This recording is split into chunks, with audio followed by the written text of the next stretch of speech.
Good morning mga friendship! For today, tayo ay magluluto ng street food na fishball sauce na sobrang dali lang lutuin kasi yung mga ingredients ay matatagpuan nyo sa inyong mga kusina.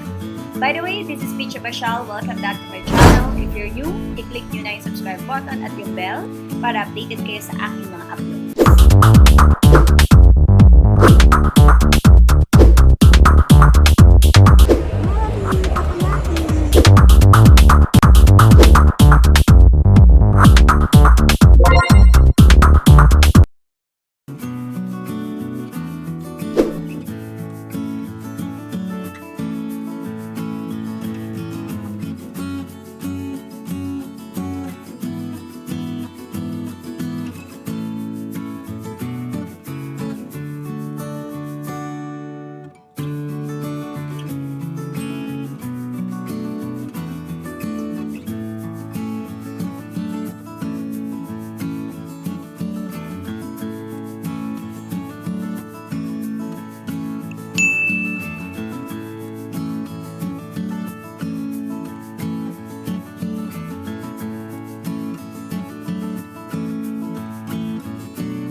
At ito na po ang fishball sauce ni Manong. Ito yung kinalakihan natin ng fishball sauce.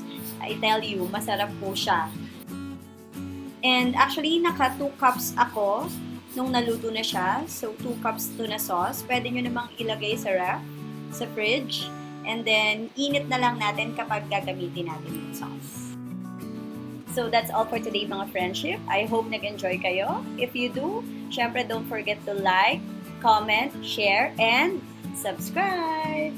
Thank you so much for watching. Smile because God loves you. Bye-bye.